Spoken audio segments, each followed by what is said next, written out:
ሰው የናቀውን ሰው እግዚአብሔር ትልቅ ሰው ያደርገዋል። የሚያስደንቀው ይሄ ነው። ያልተጠረጠረ ሰው ትልቅ ሰው ይሆናል። እግዚአብሔርን የምናከብረው እግዚአብሔር የማይፈልገውን ክፉ ፈቃዳችንን በመተው ነው። እግዚአብሔር የሚወደውን መምረጥ ነው። እግዚአብሔር ማክበር ማለት እሱ ነው። እግዚአብሔር የሚቀበለው ብቸኛው መስዋዕት መሻትን ነው። መሻትን ስለ እግዚአብሔር መተው መስዋዕት ይባላል። ትልቁ መስዋዕት ነው። ለዛው በእግዚአብሔር ከሆነ የማይቻሉ ነገሮች ሁሉ ይቻላሉ ነው። ተስፋ ማለት እሱ ነው። በጣም የሚገርመው አሁን ዓለም ሁሉ የተያዘበት ትልቁ መከራ ምንድን ነው? ተስፋ መቁረጥ ነው። ሁሉ ነገር ተስፋ መቁረጥ። መሰበክ ከጀመርን ስንት ጊዜያችን ነው? መማር ከጀመርን ማንበብ ከጀመርን ስንት ጊዜያችን ነው? ግን እስካሁን አልነጻንም። እና ሰው ውድ መሆኑንና የሰው ልጅ ፈተናዎቹም ውድ መሆናቸውን ታያላችሁ። ክርስቶስ አድሮበት እንኳን ሳለ ልሄድ ከክርስቶስ ጋር ልኖር እናፍቃለሁ ይላል። ልሄድ ከክርስቶስ ጋር ልኖር ምናፍቃለሁ። መሞትን እንኳን ራሱ ወደ ክርስቶስ የመሄጃ መንገድ አድርጎ የሚቆጠር ለእኔ መኖርም ሕይወትም ክርስቶስ ነው ብሎ ይናገራል። እና ሁሉን ረሃቡንም ጥሙንም በጣም እንደ ቅዱስ ጳውሎስ ያለ መከራ የደረሰበት ሰው የለም። ግን ያን ሁሉ መከራውን ያስቻለው አንድ ነገር ነው። እሱም የክርስቶስ ፍቅር ነው። ሁሉን እንደ ምናምንቴና እንደ ጉድፍ እቆጥረዋለሁ ይላል። ወረሰይክዎ ለኩሉ ከመ ዕዳው፣ እንደ ጉድፍ እንደ ጥራጊ እቆጥረዋለሁ። ያንን ሁሉ ንቄ ትርፍህ ምንድን ነው ትሉኝ እንደሆነ ከመ እርብሖ ለክርስቶስ፣ ክርስቶስን ትርፍ አደርገው ዘንድ ነው ብሎ ይናገራል። ለእኔ የሚቀረኝ ሽልማት ክርስቶስ ነው ብሎ ይናገራል። እና እንዲህ ያለው ታኦሪያ የሚባለው ወይም ታኦሪያ አንድ ወገን ነው። ቲኦሪያ ወይም ታኦሪያ ማለት በክርስቶስ አብርሆት መኖር፣ በክርስቶስ ብርሃን ውስጥ መኖር ነው። በጌታችን በኢየሱስ ክርስቶስ ብርሃን መዋኘት ነው። እና እንደዚህ ያለ ሰው ልክ በንጹህ ሰማይ ላይ ፀሐይ እንዲመላለስበት ሰውነቱ ላይ የሳር ያክል እንኳን የዚህ ዓለም ሀሳብ ሳይኖርበት ቀርቶ የጌታችን ኢየሱስ ክርስቶስ ብርሃን የሚያበራበት ንጹህ ሰሌዳ ማለት ነው። እና ለዚህ ነው ቅዱስ ጳውሎስ ፊልጵስዩስ ምዕራፍ 3 ቁጥር 18 ላይ ሲናገር ወለነሰ ዘውስተ ሰማያት ሀገርነ፣ ለእኛ ግን ሀገራችን በሰማይ ነው ብሎ የሚናገረው ይሄ ነው። በሰማይ ነው ብሎ የሚናገረው ቅዱስ ጳውሎስ እኛ የሚለው እንደሱ ያሉ የበቁትን ነው። እውነት ለመናገር ሀገር ለመናገር አይደለም። እንደኔ አይነት ሰዎች ጣዕም ለቀመስን ሰዎች እያለ ነው። እኛ ህሉናችን አነዋወራችን በሰማይ ነው። ምድሩን የለቀቅንን በዚህ ዓለም ምንም ሀሳብ የለንም ነው። ዕብራውያን መልእክቱ ምዕራፍ 13 ላይም ሲናገር እኛ በዚህ ከተማ የለንም ይላል። በዚህ ከተማ ያለን አይደለም፣ የክርስቶስን መስቀል ተሸክመን ከዚህ ዓለም ወደ አፋ እንወጣለን ብሎ ይናገራል። ማንም ሰው እንግዲህ እኔን አያድክመኝ፣ የክርስቶስን ማህተም በስጋ የተሸክም ያለሁና ይላል። የንጉሥ ማህተም የያዘ ሰው እየተመካ ይሄዳል። መንገድ ላይ የሚያስቆመው እንኳን ቢኖር ያን ማህተም ያሳየ ጊዜ ፈርተው መንገድ ይለቁለታል። እና ስለ ክርስቶስ መሰቃየትን ትምክት የንጉሥ ማህተም አድርጎ ነው ቅዱስ ጳውሎስ የሚቀጥሩ። እንደዛ እያለው ነው የክርስቶስን ማህተምም በስጋ የተሸክም ያለው የሚለው ስለ ክርስቶስ መሰቃየት የንጉሱ የክርስቶስ ማህተም ነው ማለት ነው። ሰማዕታት የክርስቶስ መታወቂያዎች ናቸው፣ የክርስቶስ ማህተሞች ናቸው። ቅዱስ ጳውሎስ በመከራው ደስ ይሰኘዋል። ልክ አንድ ሰው ደብዳቤ ጽፎ ራሱ ንጉሱ ምስሉ ያለበትን ማህተም ሲረግጥለት ደስ ብሎት እንደሚሄደው ስለ ክርስቶስ በገረፉት ጊዜ የንጉሥ ማህተም የተሰጠውን ያህል ቅዱስ ጳውሎስ በታሰረባቸው ሰንሰለቶች የሚመካ ሰው ነው። ለምንድን ነው አሁን ትምህርት የምንማረው? ለምንድን ነው የምናስቀድሰው? የማንጻት ስራ ነው እኮ እየተሰራ ያለው። የሰው ልጅ በአንድ ጊዜ ነጽቶ ስለማያልቅ እንድንነጻ ነው። ጉድፎቻችን በአንዴ ተለቅመው አይደለም የሚያልቁት። ክርስትና ጥንቆላ አይደለም። ይሄ እንደዚህ ማድረግ እንደ ምታት በአንድ ጊዜ ልውጥ የሚል ነገር የለም። ክርስትና እድገት ነው። ኦርቶዶክሳዊነት እድገት ነው። በቃሉ እንነጻለን፣ በንስሐ እንነጻለን፣ በመከራ እንነጻለን፣ በንባ እንነጻለን፣ በቅዳሴ እንነጻለን፣ በኪዳን እንነጻለን፣ በጾም እንነጻለን። ጾም ራሱ አንድ የንጽህና ምንጭ ነው። እነዚህ ሁሉ ለመንጻት ነው የሚደረገው። ያ ማለት በጣም የሚገርማችሁ እኮ 200 300 በሬዎች ካደሩበት ቤት ይልቅ ሽንታቸውንም የተፈጥሮ ጽዳጃቸውንም ከጣሉበት 1000 ከብቶች ካቆሸሹት በረት አንድ ሰው የሚሰራው ኃጢአት ይብሳል ማለት ነው። ምክንያቱም እነዚህ ያንን በረት ለማንጻት በጋ መምጣቱ በቂ ነው። ሰውን ለማንጻት ግን የሚደረገው ልፋት ተመልከቱ። መሰበክ ከጀመርን ስንት ጊዜያችን ነው? መማር ከጀመርን ማንበብ ከጀመርን ስንት ጊዜያችን ነው? ግን እስካሁን አልነጻንም። እና ሰው ውድ መሆኑንና የሰው ልጅ ፈተናዎቹም ውድ መሆናቸውን ታያላችሁ። ሞት ጭንቅ የሆነን ያህል ፈቃድን በየቀኑ መተው አስጨናቂ ነው። ለዚያ ነው በየቀኑ ሞታለሁ ያለው። ፈቃድን በየቀኑ እየቆረጡ መጣል አስጨናቂ ነው። እግዚአብሔር ደግሞ እንደ ንጹሕ መስዋዕት የሚቀበለው እሱን ነው። ዘንፈቃደ የሰው ለከ ነው። እግዚአብሔር የሚቀበለው ብቸኛው መስዋዕት መሻትን ነው። መሻትን ስለ እግዚአብሔር መተው መስዋዕት ይባላል። ትልቁ መስዋዕት ነው። ለዛው አንደኛው የመምረጥ ችሎታ፣ ሁለተኛ ደግሞ ፈቃድን ስለ እግዚአብሔር ብሎ መተው። እግዚአብሔርን ወሰብህዎ ለእግዚአብሔር በውስተ ነፍስትክሙ መዋቲ፣ በሚሞት ስጋችሁ እግዚአብሔርን አክብሩት ይላል። እግዚአብሔርን ማክበር ማለት እግዚአብሔር እንደሆነ ዳኛ መጥቶ ንጉሱ እየመጡ ነው እንትኑን አንጥፉላቸው ምናምን እንጂ አይደለም። እግዚአብሔር ንጉሱ መጥተዋል መለከቱን ንፉት እንትኑን አንጥፉላቸው ምናምን አይደለም። እግዚአብሔርን የምናከብረው ምን አድርገን ነው? እግዚአብሔርን የምናከብረው እግዚአብሔር እያልን መቀማጫችን እየተነሳ እንደ ትልቅ ሰው እንደዚህ ያለ የምናከብረው አይደለም። እግዚአብሔርን የምናከብረው እግዚአብሔር የማይፈልገውን ክፉ ፈቃዳችንን በመተው ነው። እግዚአብሔር የሚወደውን መምረጥ ነው። እግዚአብሔርን ማክበር ማለት እሱ ነው። ምርጫና ፈቃድን ቆርጦ መታል እሱ ነው ስነ ምግባር። በጣም የሚገርመው አሁን ዓለም ሁሉ የተያዘበት ትልቁ መከራ ምንድን ነው? ተስፋ መቁረጥ ነው። ሁሉ ነገር ተስፋ መቁረጥ። እንደው ወደ ላይ አይቼ አላውቅም፣ አውርቻቸው ስለማላውቅ በቤተ ክህነት ያሉትን አይኔ አውርቻቸው አላውቅም። ግን አሁን እኛ ውስጥ ተስፋ መቁረጥ አለ። መነኩሴው ራሱ ተስፋ ይቆርጣል። በጣም የሚያስቀው መነኩሴ ተስፋ ሲቆርጥ ነው አይደል? ነው አያስቅም? ምክንያቱም መነኩሴ ተስፋ ከቆረጠ ማን ተስፋ ሊኖረው ነው? መነኩሴው ተስፋ ይቆርጣል፣ ቄሱም ተስፋ ይቆርጣል፣ ዲያቆኑም ተስፋ ይቆርጣል፣ ሕዝቡም ተስፋ ይቆርጣል። ሁሉም በቃ ተስፋ ቆርጠን ነው። እና እንዲሁ ስለ ተስፋ አመለካከታችን እንዲለወጥ ነው። ዮሐንስ ወንጌል ምዕራፍ 10 ላይ ሲናገር ይላል አልቦ ዘይሃይደኒዮን እምድዬ፣ በጎቼን ከጄ ነጥሎ መውሰድ የሚችል የለም ይላል። ቅድሜ አንቲ ሁልጊዜ አንቺ በፊቴ ነሽ ይላል። ክርስቶስ ምንድን ነው ያለን? በግነቷን አይደለም የበጎቹን ጸጉሮቻቸውን እንኳን ቆጥሮ የሚያውቅ እረኛ ነው። ወለክሙሰ ስዕርተ ርእስክሙኒ ሁሉ ቁቱ፣ የእናንተ የራስ ጸጉራችሁ እንኳን የተቆጠረ ነው ይላል። አያችሁ፣ ጸጉራችን ትርፍ አካላችን ነው። ግን ከእናንተ ትርፉ ነው የሚጣል ነገር የለኝም ነው። ሁሉ የኔ ገንዘብ ነው። የእናንተ ጥፍራችሁ ይሁን ጸጉራችሁ ይሁን የኔ ገንዘብ ነው። ቆጥሬ ሰፍሬ ይይዛችኋለሁ። እንድትጠፉብኝ አልፈልግም። አሳልፌም አልሰጣችሁም። በእኔ እጅታ በእኔ ጥበቃ ስር ትኖራላችሁ ነው። እጁ ደግሞ ሁሉን የሚችል ነው። እግዚአብሔር እጅ ውስጥ ማደር እና አይለየኝም ማለት እሱ ውስጥ መኖር በጸላሎተ ረድኤቱ እንደሚጋርደን እረኛ ነኝ ብሏል አይደለም? እኔ እረኛችሁ ነኝ፣ እጠብቃችኋለሁ።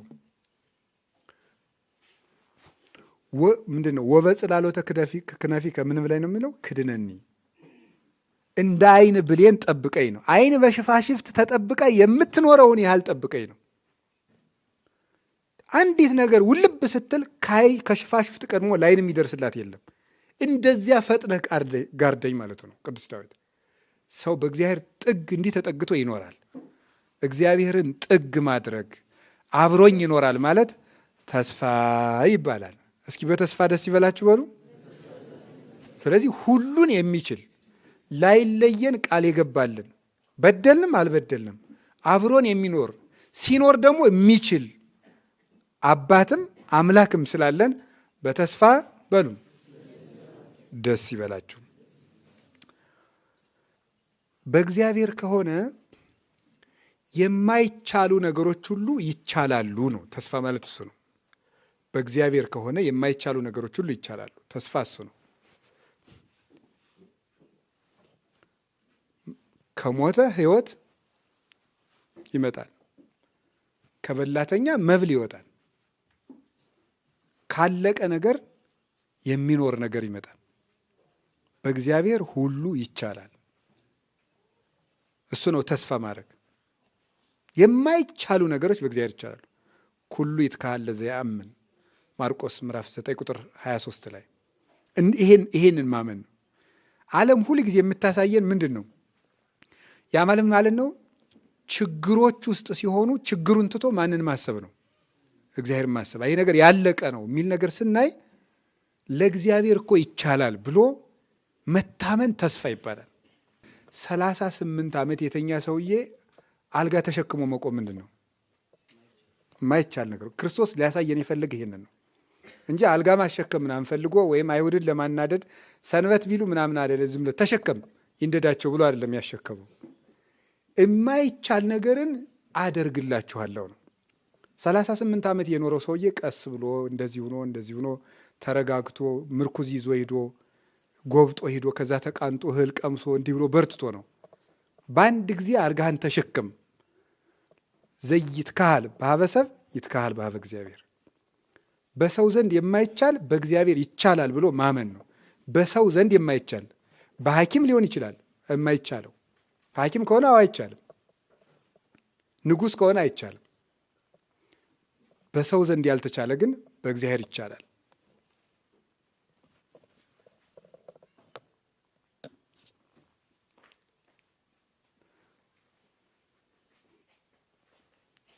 ጌታ የነገረን ይህንን ነው። 5 እንጀራ ለ2 ዓሣ እንዴት አድርጎ ይበቃል? ይበቃል? የማይቻል ነገር ነው። ይሄ የማይቻል ነገር ነው። በእግዚአብሔር ከሆነ ግን ይቻላል።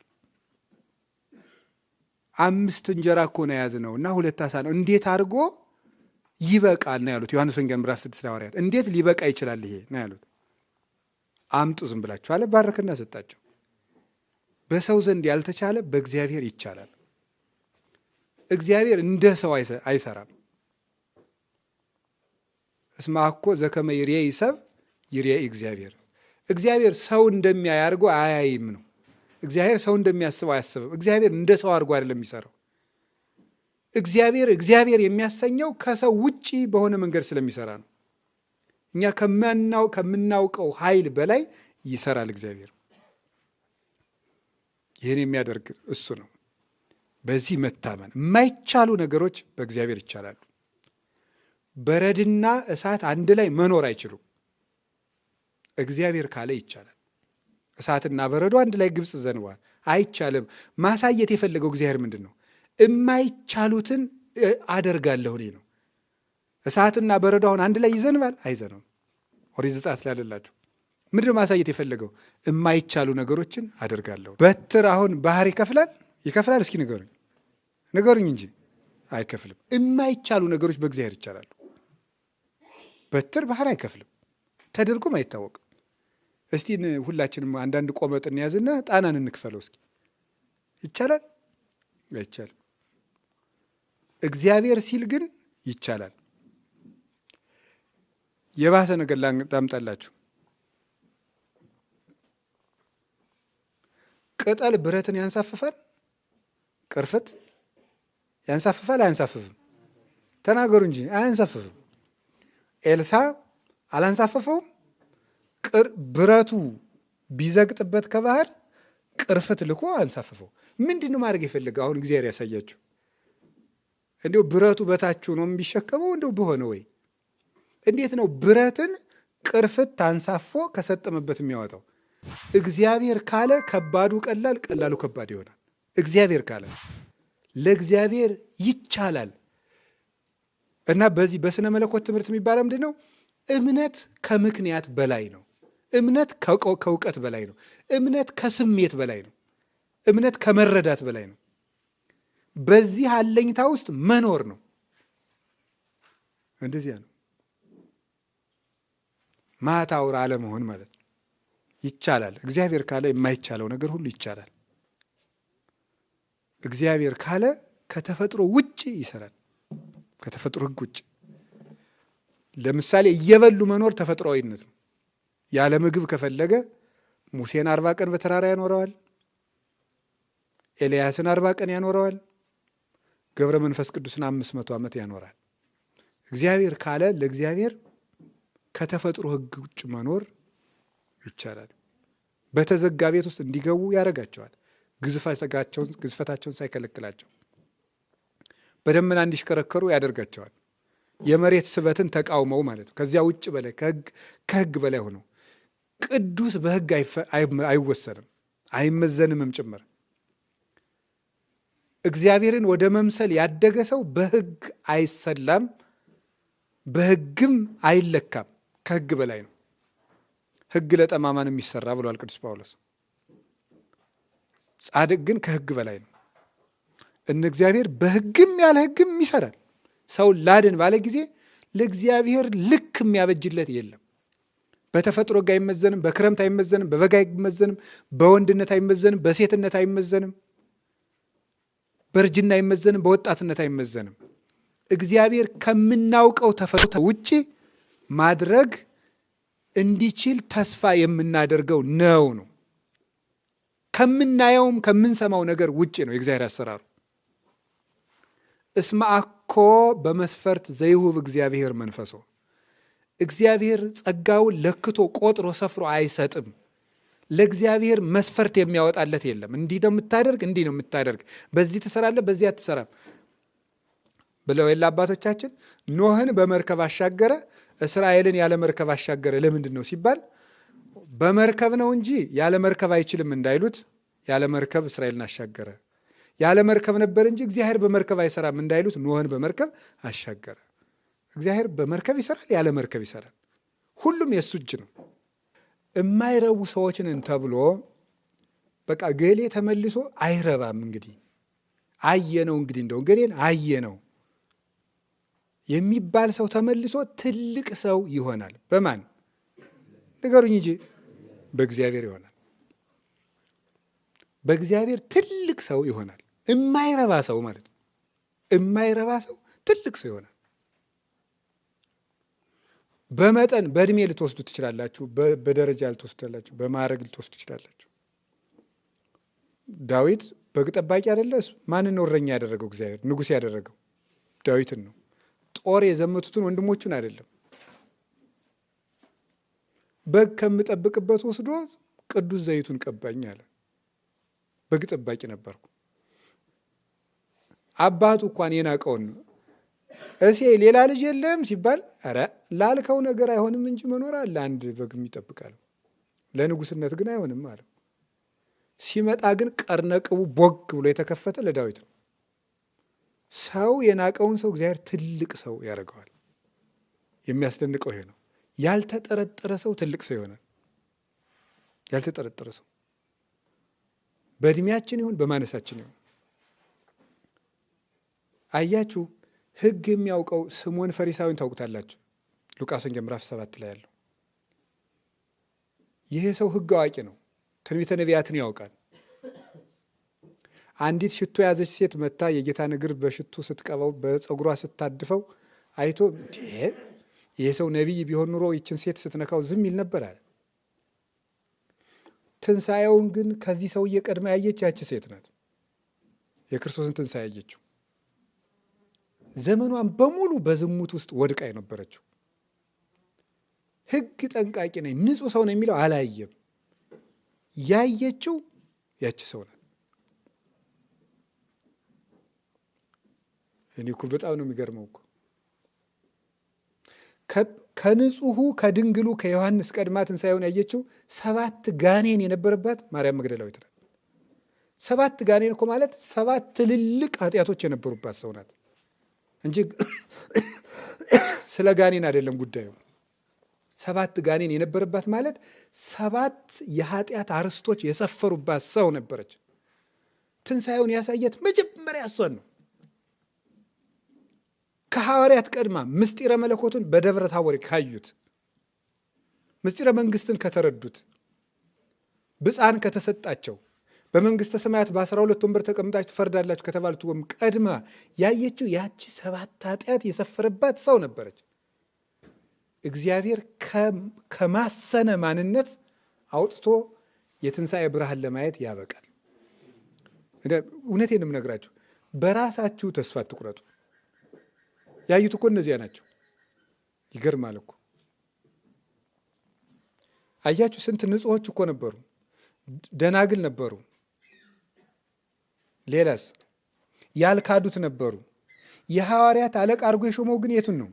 ባለትዳር የነበረውን። ከዚያስ ክዶት የነበረው ማንን ነው? ጴጥሮስን ነው። እግዚአብሔር ከኃጢአት ጉድጓድ አውጥቶ ሰዎችን ትልቅ ሰው ያደርጋል። ትልቅ ሰው ያደርጋል። ከቃሉ ጋር ናችሁ? እግዚአብሔር ከሁላችን ጋር ይሁን። ከእንዴት ያለ ጥልቅ አውጥቶ ነው እግዚአብሔር ፍሬ እንዲኖር የሚያደርገው። ቃና ዘገሊላ ላይ የነበረውን ወይን ታውቃላችሁ አይደለም? ውሃውን ምን አደረገው ነው የሚለው? ወይን ነው አይደል ያደረገው? ውሃውን ወይን ነው ያደረገው። ውሃ ስራው ምንድን ነው? ደካማነት፣ ቅዱስ ዮሐንስ አፈወርቅ እንደሚለው። ሌላስ? አለመረጋጋት፣ ጣዕመ ቢስ መሆን፣ ቁልቁል መፍሰስ።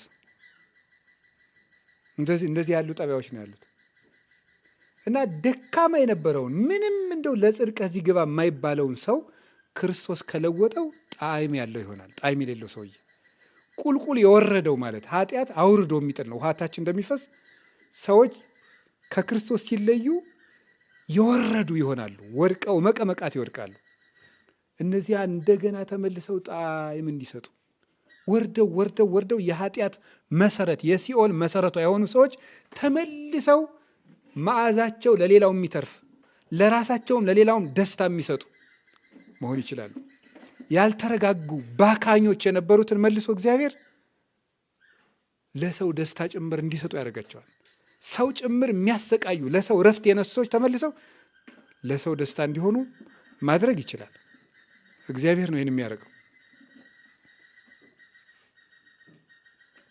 መልሶ እግዚአብሔር በጣም ከድቅድቅ ነገር አውጥቶ እንዴት መልካም እንደሚያደርግ የምታዩት ሰኞ ዕለት የነበረውን ፍጥረት ስታዩ ነው። ከዚህ እስከ ብሩህ ሰማይ ምን መልቶ ነበር? ውሃው ላይ ምን ነበር?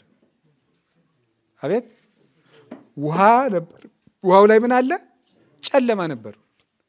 እና በጣም በጥልቅ ኃጢአት ውስጥ ያለን ሰው ነው የሚወክለው ይሄ ሰው፣ ይሄ መሬት ማለት ነው። ምድር አትታይም ነበር የሚለው ይሄ ነው። ኃጢአቱ ድንቁርናው ሰፍኖበት የመጨረሻ ጥልቅ ጉድጓድ ውስጥ እማይምቅ ጸዋይኩ ከግዚኦ ብሎ የሚናገር እንደ ቅዱስ ዳዊት ከጥልቁ ጠራሁ ብሎ የሚጠራ ጥልቁ ውስጥ ጨለማ ነበረ ይላል። ደስ የሚለው ነገር ላዩ ላይ ምን ነበረ? መንፈስ ቅዱስ ሰፎ ነበረ። ግን ልብ በሉ በጣም ጥልቅ ውሃ ነው። ከዚያስ እላዩ ላይ ጨለማ አለ። እጨለማው ላይ ግን መንፈስ ቅዱስ ነበር። የኃጢአት ጥልቅ ውስጥ ሆኖ በዚያ ላይ ድንቁርና ተጨምሮባቸው ገጸ ነፍሳቸው ለእግዚአብሔር የማይታይ ፍጹም ጥቁር ጨለማ የሆኑና ሲኦል የሆኑ ሰዎች ራሱ እግዚአብሔር ውሃው ይሰብሰብ ብሎ በሰበሰበው ጊዜ ለእግዚአብሔር የሚታዩ መልካም ምድር ሆነው ይወጣሉ። ከዚያስ ምን ያደርጋል እግዚአብሔር? ውሃውን ጥልቁን በንስሐ ይሰበስበዋል። መንፈስ ቅዱስ በዚያ ጥልቅ ላይ ሰፎ መታየቱ ምንድን ነው? ድንቁርናም የኃጢአት መቀመቅ ወይም ጥልቅ ውስጥ ያሉ ሰዎችንም መንፈስ ቅዱስ ክንፉን ሰፎ ንስሐ እስኪገቡ ድረስ ያሳስባቸዋል። በቅዱስ ረድኤቱ ይጎበኛቸዋል፣ ያመውቃቸዋል፣ ያሟሙቃቸዋል። ንስሐ እንዲገቡ ያስለቅሳቸዋል፣ ይገፋፋቸዋል። ሞት ትዝ እንዲላቸው ያደርጋቸዋል። ፍርድ ትዝ እንዲላቸው ያደርጋቸዋል። የእግዚአብሔርን ፍቅር አሳስቦ እንዲያለቅሱ ያደርጋቸዋል። ድንገት ያነቃቸዋል። ድንገት ሌሊት ይቀሰቅሳቸዋል። መንፈስ ቅዱስ ምንጊዜም በጥልቁ ላይ ሰፎ ይኖራል። ማለት ጥልቅ ኃጢአት ባለባቸው ሰዎች ላይም መንፈስ ቅዱስ በረድኤቱ ንስሐ ይገቡ ዘንድ ሳይለያቸው ይኖራል። ከዚያ ውሃውን በንስሐ ይሰበስብላቸዋል። ከዚያስ ምን ያደርጋል? ምድር ምን ትበል ይላል? ታብቅል ይላል። እነዚህ ሰዎች እንዲያበቅሉ ወፍሬሁኒ ለመንፈስ ቅዱስ፣ የመንፈስ ቅዱስ ፍሬው ምንድን ነው ይላል? ይታወቃል። ምንድን ነው? ፍቅር፣ ሰላም፣ ሂሩት፣ ትዕግስት። ፍቅርን፣ ትዕግስትን፣ ሰላምን፣ አንድነትን፣ በጎነትን፣ ቸርነትን እንዲያፈሩ ያደርጋቸዋል። ኒ ሀቤ እንቲያ የሰናይት ርግቤ እስመ አይንትኪ ዘርግብ ይላል። አይንትኪ ዘርግብ ማለት ምን ማለት ይመስላችኋል? ፍቹ አይኖችሽ እንደ ርግብ ነው ይላል። አይኖችሽ እንደ ርግብ ነው ማለት መንፈስ ቅዱስ በጥልቅ ኃጢአት ውስጥ ባለ ሰውነት ላይ ሰፎ ይኖርና ያንን ሰው ወደ ንስሐ ከመለሰው በኋላ መልሶ እንደማን እንዲያይ ያደርገዋል ማለት ነው። እንደ መንፈስ ቅዱስ እንዲያይ ያደርገዋል ማለት ነው። እንደ መንፈስ ቅዱስ እስራኤል ማለት ነጻሪ ከማምላኩ ካህሊ ከማምላኩ ማለት ነው ይላሉ አባቶቻችን። እንደ መንፈስ ቅዱስ አጥርቶ የሚያይ ያደርገዋል። ኃላፊያትን መጻያትን የሚያውቅ የሰማይና የምድር መጋረጃ ዘመንን ከማየት የማይከለክለው እግዚአብሔርን እያየ የሚደሰት ያደርገዋል። ይህ የንስሐ ኃይል ነው። እግዚአብሔር የማይረቡ ሰዎችን መልሶ እንዲረቡ አድርጓቸዋል። እና ከሁለት ነገር እንድንጠነቀቅ ነው። እስኪ በተስፋ ደስ ይበላችሁ በሉ። አንደኛው በራሳችን ተስፋ ከመቁረጥ እንድንድን ነው። እውነት ለመናገር ማለት ሰይጣን በምድር ላይ የሚወደው ትልቁ ኃጢአት ተስፋ መቁረጥ ነው። ተስፋ የቆረጠ ሰው አይመለስልኝም ብሎ ስለሚያስብ፣ አይመለስም ወደ ጽድቅ ብሎ ስለሚያስብ። ሁለተኛው እኔ ማሳሰብ የፈለግኩት ምንድን ነው? በሰዎች ተስፋ እንዳንቆርጥ ነው። እንዲሁ እገሌ አይረባም ማለት ማቆም አለብን። ሰማችሁኝ? ጠበቅነው አየነው እገሌ አይረባም አይባልም። ሰው አይረባም ያለውን ማን እንዲረባ ያደርገዋል? መቼ ሊያደርገው ይችላል? መጨረሻ ላይስ ቢሆን እዩት። ሉቃስ ወንጌል ምዕራፍ 13 ላይ ያለ አንድ ታሪክ አለ። አንድ አትክልት ጠባቂ ነበር አይደለም? የአትክልት ባለቤት አለ። ጠባቂ ሾመለት፣ ቅጥር ቀጠረለት፣ ፋንድያ አፈሰሰለት በሙሉ። ያንን ፍሬ በመጀመሪያው ዓመት መጣና ማፍራቱን ላይ መጣ። አፍርቷል አላፈራም? በሁለተኛው ዓመት አቤት፣ በሶስተኛው ዓመት አላፈራም። ይሄ ምን ማለት ይመስላችኋል? ያ የአትክልቱ ባለቤት ማን ነው? ክርስቶስ ነው የአትክልቱ ባለቤት። እኔ በጣም ነው የሚገርመኝ፣ እውነቴን ነው። በመጀመሪያው ዓመት መጣ፣ ፍሬ አላገኘም ማለት ነው። በወጣትነታችን ነው። አሁንም ደግሞ እንግዲህ እነዚህ ሰዎች ታገስኳቸው፣ እንግዲህ 20 ዓመት ታገስኳቸው፣ ምንም በ20 ዓመታቸው ፍሬ አላገኘኋቸው፣ አይረቡም አይልም። አሁን እናንተ አንድን ሰው 20 ዓመት ለፍታችሁበት እንደው እንግዲህ ይረባል ትላላችሁ? አንልም። 20 ቀንም የሚናገር የለም። ከዚያስ ሁለተኛው ዓመት መጣ፣ በጉልማሳነት መጣ። ከ40 እስከ 60 ዓመት ደግሞ አሁንም ቢሆን መምጣቱን አያቆምም እሱ። እዚህም ውስጥ ፍሬ አላገኝም። አንድ ሰው 60 ዓመት ሙሉ ለፍታችሁበት እንዴት ተስፋ ትጥሩበታላችሁ? ከዚያስ ሶስተኛው ዓመት ላይ መጣ። ከ60 ዓመት በላይ ባለው በሽምግልና ዘመንም እግዚአብሔር በእኛ ላይ ሁልጊዜ መመላለስን አያቆም። አርጅቷል እንደው ብሎ እንግዲህ አርጅቶ እንግዲህ አይረባም አይልም። በስተርጅና ይመጣል። መጥቶ ደግሞ መጨረሻ ላይም ቢሆን ይመክረናል። ይኸው ሲወለድ ንጹሕ ሆኖ ተወልዶ በሕፃንነቱ ያልተስተካከለውን፣ ወጣቱ ነው ያልተስተካከለውን፣ ጉልማሳውም ያልተስተካከለውን፣ ኑሮ ያልተስተካከለውን ወንበዴ እኮ ሲሞትም ቢሆን መለሰው አይደለም? ሲሞት ራሱ መለሰው። እስከምንሞትባት ነፍሳችን እስከምትወጣ ድረስ ክርስቶስ ከኛ መምጣቱን አያቆምም። ነፍሳችን እስከሚወጣ ድረስ መድኃኔዓለም እኛን ከመፈለግ የሰለቸበት ጊዜ የለም። ልጅ እያለን ይፈልገን ነበር። ወጣት እያለን ይፈልገን ነበር። ጉልማሳ እያለን እየፈልገን ነበር። አርጅተን ይፈልገናል። እስከምንሞት ይፈልገናል። ይሄ ትልቅ ተስፋችን ነው። እውነት ልንገራችሁ፣ እኔም እንደ ራሴ እናንተም ሁላችሁም በራሳችን ተስፋ የለን ነው። ሁልጊዜ ግን ስለሚፈልገን በዚህ ደስተኞች ነው። ሁልጊዜ ይፈልገናል። የሰው ልጅ የጠፋውን ምን ሊያደርግ መጥቷል ነው። በጣም ነው እኮ የሚገርም። አይገርማችሁም? ይሄ እኮ ትልቅ ተስፋችን ነው። የሰው ልጅ የጠፋውን ሊፈልግ መጥቷል ማለት ነው። እስኪ እኔ ራሴ ምንድን ነው ብላችሁ አስቡ። የጠፋሁ ነኝ ብላችሁ አስቡ እስኪ። የጠፋሁ ነኝ በሉ እስኪ። ግን አሁንም ምን ያደርግልናል? ብንጠፋ እንኳን ማለት ነው። እንዲህ መጥፋት እኮ አለመኖር ማለት ነው። ብንጠፋ ራሱ እግዚአብሔር ይፈልገናል። የሉቃስ ወንጌል ምዕራፍ 15 ላይ ያለው ምንድን ነው? ያ ዕቃ ጠፍቷት የምትፈልገው ሰው ምንድን ነው? መኖር እኮ ቢያንስ እንደው በቁሙ ኑሮ መበላሸት አለ። መጥፋት እኮ አለመኖር ነው። ፈጽሞ እግዚአብሔራዊ መልካችን ጠፍቶ ሌላ ቁስ እስከምንሆን ድረስ ነው ማሰብ ያቆምን ሰዎች እስከምንሆን ድረስ። እስከዚያ እንኳን ብንወርድ እግዚአብሔር ይፈልገናል። እግዚአብሔር ከፈለገኝ እኔ ሰው ባይፈልገኝ ይፈልገናል። ስለሚፈልገን በተስፋ በሉ አቤት። ዓለም የሚፈልጉትን ምን ያደርጋል? ይፈልጋል። እግዚአብሔር የማይፈልጉትን ይፈልጋል። የማይፈልጉትን ጭምር ነው የፈለገ እኮ። እስቲ ለሚቸነክሩ እጆች እኮ ነው አባ ስራይ ሎሙ እያለ የጸለየላቸው ለሚወጉት እጆች። እና በእግዚአብሔር ተፈላጊ ነኝ ማለት ሁልጊዜ ብርታት የሚሆን ጉልበት ነው። በተስፋ የመጨረሻ ተስፋ የምናደርገው ለምንድን ነው? መንግስቱን ስለሚያወርሰን ተስፋ እናደርገዋለን። ተስፋችን ያ ነው እንግዲህ የምንጠባበቀው።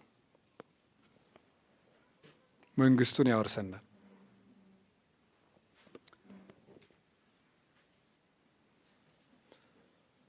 እና ያንን ተስፋ ስለሰጠን ደስ ይለናል። የመንግስተ ሰማያት ሰዎች ስለሆን ማለት ነው። የመንግስተ ሰማያት እድል ስላለን ደስ ይለናል። እንዴት አንድ ቃል ገብቶልናል። መጥቼ ምን አደርጋችኋለሁ ብሎ እወስዳችኋለሁ ብሎናል። ከዛስ እወስዳችኋለሁ ብቻ አይደለም፣ መጥቼ ወስዳችሁና የሆነ ጥሩ ቤት አኖራችኋለሁ አይደለም ያለ። ምንድን ነው ያለ? ከእኔ ጋር ትኖራላችሁ ነው። ደስ ነው የሚለው እኮ አይላችሁም? ንገሩኝ እንጂ ማለት ኃጢአት ስንሰራ ብንረሳውም እስቲ ባይሆን አሁን ደስ ይበለን። ባይሆን ከማን ጋር ትኖራላችሁ ነው ያለ? ከእኔ ጋር። ይህ በጣም ነው ደስ የሚለው። እሱ ጋር የመኖር እድል እውነት ነው። ማየት እንኳን ድፍረት የሌለን ሰዎች እሱ ጋር የመኖር ይገርማል እኮ። እንዲሁ ከክርስቶስ ጋር መኖር እንዴት ያለ እድል ነው በእውነት። ጌታ እኮ በተወለደ ጊዜ ሰዎች ለማየት ኑ ንራዩ ለወልደ መንክራት ኑ እንየው እያሉ፣ እንዲያውም አረጋዊ መንፈሳዊ እንደሚተርከው ሴቶችም እመቤታችን እየቀሙ እያቀፉባት እሷም እንደ ሰው ነበር የሚደርሳት ይባላል። መንገድ ስትሄድ በጣም የሚሳሳለት ነበር። ከሱ ጋር ለዘላለም ሳይለዩ መኖር መንግስተ ሰማያት አውርሳችኋለሁ ከሞት አድናችኋለሁ ቢለን እሱም ድንቅ ነው። ግን ይሄ ባልደነቀን የሚደንቀ ግን ማንኛውም ሰው ከንጉሱ ቤት ከንጉሱ ጋር እኩል ይኖራል። የንጉሱ ጎረቤት ሆኖ አይደለም የሚኖረው፣ ከንጉሱ ጋር አብሮ ያድራል በአንድ ቤት ውስጥ። ማንኛውም ሰው። ይሄ እግዚአብሔር ለሰው ልጅ የሰጠው ትልቅ ስጦታ ነው። አንድ ንጉስ የፈለገ ሰፊ ቤተ መንግስት ቢኖረው አንድ ቤት ውስጥ ከሁሉም ባለሟሎቹ ጋር ሊያድር አይችልም። እግዚአብሔር ግን ካህሊ ነውና ከሁላችን ጋር እኩል አብሮን ያድራል መንግስተ ሰማያት ውስጥ። በጣም የሚያስገርመው ደግሞ ያችን መንግስተ ሰማያት ለመውረስ ኃጢአተኛ ብንሆን እንኳን እስከ ቀዝቃዛ ውሃ ድረስ ወርዶ ሊሰጠን ምን ብሎልናል? ቃል ገብቶልናል። ውሃ የተናቀ እንደሆነ በትንንሽ ነገሮቻችሁ እንኳን እኔ ከእናንተ ትልቅ ነገር አልፈልግም ነው የምፈልገው፣ እናንተን ነው። ባላችሁ ነገር መንግስቱን መውረስ ትችላላችሁ።